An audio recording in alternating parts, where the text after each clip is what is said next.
to the 4 on Fires podcast, as always brought to you on the Odyssey Sports Podcast Network. Please download the Odyssey app, rate us, subscribe to us on there, comment if you feel so inclined. That's Marc Grandi. I'm Evan Giddings. We're coming at you twice a week here in the offseason, and that leads us to our next part of this conversation, Marc. You mentioned his name is Jimmy Garoppolo with the Las Vegas Raiders, and right now his future in Las Vegas, which is pretty much yet to start, is already up in the air because he allegedly failed a physical shortly after signing his contract. Of course, it had to do with the foot that he injured, which opened the door for Brock Purdy to come in and play for the 49ers. And that 3-year, $72.5 million deal is right now a question mark because after that failed physical, Marc, according to Addendum G per Mike Florio, they converted his entire first-year signing bonus into base salary, essentially meaning you got to play in order to earn it. And he has to pass a physical in order to get on the field.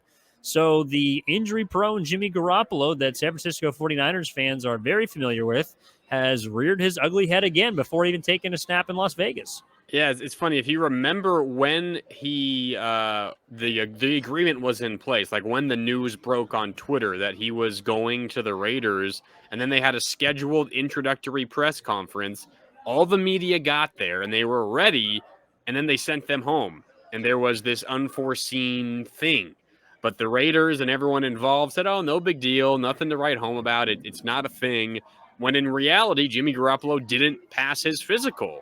It was eerily similar to what the San Francisco Giants went through with Carlos Correa. Just the difference is the 49ers and Correa's camp never re-agreed to a new contract with, in this case, the Raiders in Garoppolo case added that addendum G that you mentioned, which essentially says the Raiders, if Garoppolo never passes a physical, they don't owe him anything. You mentioned the signing bonus becomes part of his base salary. He has to play to earn that, yada, yada, yada, so on and so forth. The Raiders owe Jimmy Garoppolo nothing at this point in time. Absolutely nothing. Not even a guarantee that he plays a snap for the Raiders. Not even a guarantee they pay him a penny. I was going to say a penny or a cent, and I combined the two. A pence. A pence, exactly. And it is the most wild, insane addition to a contract I can remember in NFL history. It's crazy.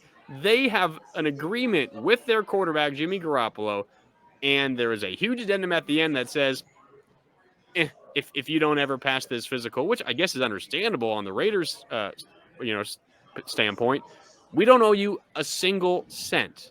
It's crazy. These two have been in an agreement for months now. Yet he might not even start a single game for the Las Vegas Raiders. It's crazy. It's one of the few things I think the Raiders have gotten right in the last couple of years. And I know that Derek Carr has not made them had to look at any sort of addendums because whether you want to talk about his skill or his play production, like he's always been on the field outside of, I think, one season in which he got hurt. But that also kind of explains, Marc, to me. I know we were kicking around, Geno Smith getting paid this and Daniel Jones getting paid $40 million. Like, what's Jimmy Garoppolo going to get paid?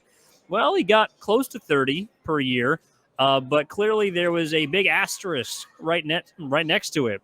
And I think this is pretty much the reason, because when you're inviting an injury-prone quarterback into your midst, you need to protect yourself. And unfortunately, this is the business that a lot of football players have to deal with, unlike Major League Baseball or the NBA, because there's guaranteed deals. But when you run into guys that have a past like Jimmy Garoppolo does, you got to protect yourself. And I don't know. It's kind of funny. Like it is both very much a Raiders problem to deal with as well as a Jimmy Garoppolo problem to deal with.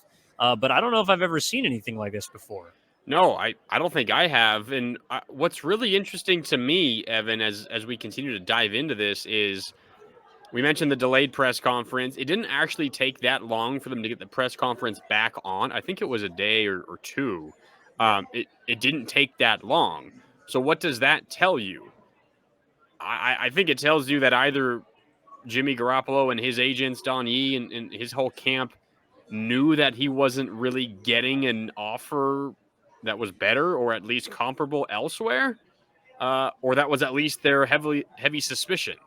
The fact that he failed the physical, and that just a day or two later, he then signed a new contract with the same team that has all these addendums saying, Jimmy Garoppolo, this injury is a serious concern, not only for us as a football team, but it should be a concern for you and your health. I mean, some of the lines in this addendum G says that Jimmy Garoppolo would not pass the team's physical because of this pre-existing injury to his foot, his left foot.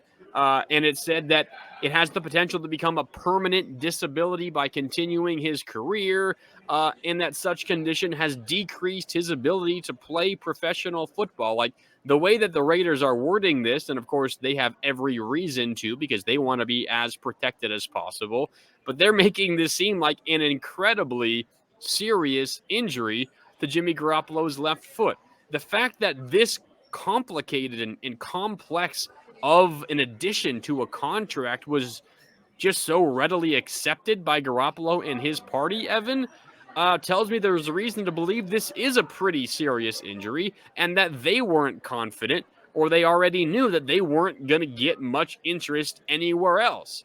Now, I don't know if that's because of the injury by itself, or perhaps the league-wide view as Jimmy Garoppolo as an actual quarterback. But I think in all, this situation, considering how quickly they re-agreed to a new contract with all those additions, all those crazy additions that we've never really seen in a contract before, I think it just signals Jimmy's status, unfortunately, in the NFL right now, which unfortunately isn't very wanted. So let's address the elephant in the room, Mark. 49ers sniffing around? To bring Jimmy Garoppolo back, is that what you're saying? I mean, he may or may not be available. And I think a big reason why they didn't want to re-sign him this last summer is because they didn't want to pay $20+ million. I think I said maybe the same exact thing last offseason, but hell no. It is not going to happen. And I feel extra confident that it won't happen this time after last offseason. I mean, what if he does, sign and, I saw Bleacher Report throwing around a Trey Lance for Jimmy Garoppolo. By the way, with all the rumors that have been going around this offseason, from the Combine, to the Vikings, the Colts, whoever else Trey Lance has been, can you just name Trade Lance? Has that been trademarked yet? Because I feel like every time I hear this guy's name or see it in publication, it's involved in some trade rumor that is going to amount to nothing. And it just, leave the kid alone, or rename him, or give him a nickname or something, because at this point, I hate that each time the 49ers have either been linked to a quarterback or been linked to a former quarterback, that there's always the first thing they go to is, we got to get Trey Lance out of here, man. Got to do it. Got to do it as fast as you can. And right now, Jimmy Garoppolo might be the latest reason why. Trey Lance for Jimmy. I can't even get through it. That is what we should do, Mark, is we should put together a list of all the rumors that the 49ers have been referenced in this offseason and rank them from dumbest to not even least dumb, just impossible. We got to come up with, those tier master lists. Yeah, we can come up with one of those and just go through all the different reasons why we don't understand. That could definitely take up a whole episode, because you're right. There are dozens, if not hundreds, of those. I think this one specifically, the one that you mentioned, Bleacher Report might have thrown out there, Jimmy Garoppolo for Trey Lance. Yeah, that's for sure in the works, 100%. That one for me is probably on the dumbest extreme, however we're setting the parameters for this chart. That one is on the bad extreme, the most excessive extreme for me. That is, of course, never going to happen. If the 49ers are trading Trey Lance, considering what they've said about Brock Purdy and even about Sam Darnold, I know Sam Darnold is very likely going to be out of here after just one season. I don't think it's for a veteran quarterback with an extensive injury history. I'll just say that. I'm not sure the 49ers are looking to acquire someone like that. Well, they did last year, but I'm generally with you.